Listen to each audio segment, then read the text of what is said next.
Hey, YouTube, how you guys doing today? I told a friend of mine I was going to make this video, and hopefully it'll be one of those things that provokes some type of emotion or thought in you. And what it's going to entail is emotionalism and how it leads to anti-intellectualism. In other words, all it means is that how a person feels, how it leads to what they call subjective truth, which really there should be objective truth. Obviously, subjective truth is based upon basically it's the narcissistic way of viewing things. Basically, they see things basically how it affects them, and everything that happens involves them in some particular way. That's the short answer. I mean, you go look it up yourself, man. Go do your own work. But anyway, emotionalism. And you can see it changing our society. And maybe it's always been there. Maybe it's just the human condition for people to always feel, uh, and for feelings to supersede what it is that you know to be true. Now, I'm not saying that because you feel something and then you know something to be true and you still go with your feelings. Well, to me, that just makes you a fool. And believe me, I've made a lot of foolish decisions knowing probably what the outcome was going to be, but I went on it with my feelings. But I was not delusional about it. I knew that I was making a decision based upon how I felt. And if someone argued with me or even brought it up, I would not say, well, no, I wouldn't argue with them. I'd be like, no, I felt like doing it, so I did it. That's very different from people who are ruled by their emotions and they believe that they're doing the right thing.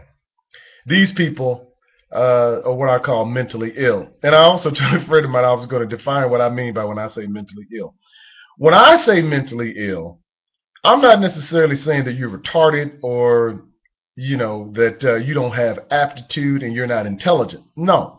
What I'm saying is that when I say mentally ill, just every time you hear me say it, what I mean is that people who are incapable of looking at a set of facts and allowing the facts to lead them to a conclusion versus looking at some facts and then it still doesn't lead you to what the obvious conclusion should be. So I think that those people are mentally ill. Okay? All right, so that's what I mean by that. But anyway, getting back to this anti-intellectualism.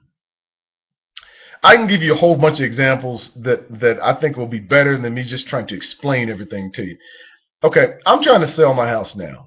And right now, let's say, for instance, you don't know anything about the stock market, but I'm just going to tell you just something briefly. Right now, the Federal Reserve is pumping money into the system, meaning that they are what they call monetizing the debt. They're buying their own bonds.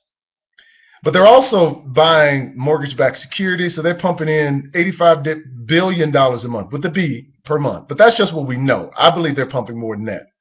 So now, currently, housing prices are rising. Now,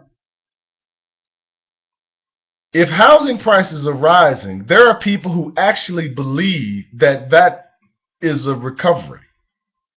Now, see, again, I'm going to use the term, they're mentally ill. How do you know this? How do you know that they're wrong? The reason that you know that they're wrong is because, first of all, wages are stagnant and have been, especially real wages, have been stagnant. So people are not making more money. Secondly, there's a hidden inventory that the government is not reporting. They say there are almost 20 million houses on the market that are probably unreported. All that inventory. Thirdly, you have many people living in their homes not paying their mortgage. They're actually in foreclosure, but the banks and things are not foreclosing on them. And then fourthly, unemployment. Unemployment is going through the roof. And people who are getting employed, they're getting employed, man, with part-time jobs, man, and temp jobs. So those four things alone will let you know that housing prices should not be rising. They should be falling. Because housing prices they are directly associated with income and employment. Why is it? Well, because if you're employed and you're making income, you can borrow money. We live in a debt-based economy. Because we live in a debt-based economy, That's the reason employment, the consumer price index, all these things, or they report them all the time, every quarter. The reason they report them is because they understand we live in a debt-based economy, and you can't grow an economy unless people are working, paying taxes, and borrowing money. So housing prices should not be rising. They should be falling. They should be falling really precipitously. I got a real estate agent who looking at the real estate prices, and she really believes that the housing market is coming back. She's mentally ill. You see, she can't take, and maybe it's because her livelihood is based upon whether or not she can sell the house or not. So she's delusional. Now, what she should say is that, hey, I'm going to try to make as much money as I can while they're inflating the bubble, and then I'm going to get out. Now, I'm going to advise you that if you can, if you want to get a low interest rate, or if you want to sell your home, you could do this and, give me different options, but don't just sit here. Now, maybe she believes it. I don't know. I know homeowners believe it. They believe that all of a sudden, because they live in their house, the value of it goes up. Now, that doesn't even make sense. Think about it. You buy a house. You live, and you got all these things, right? Sheetrock, everything else. It's deteriorating. From the moment you moved in, it's deteriorating. How does it increase in value? Again, mentally ill. That doesn't make sense. How can just by living in the house it increase in value?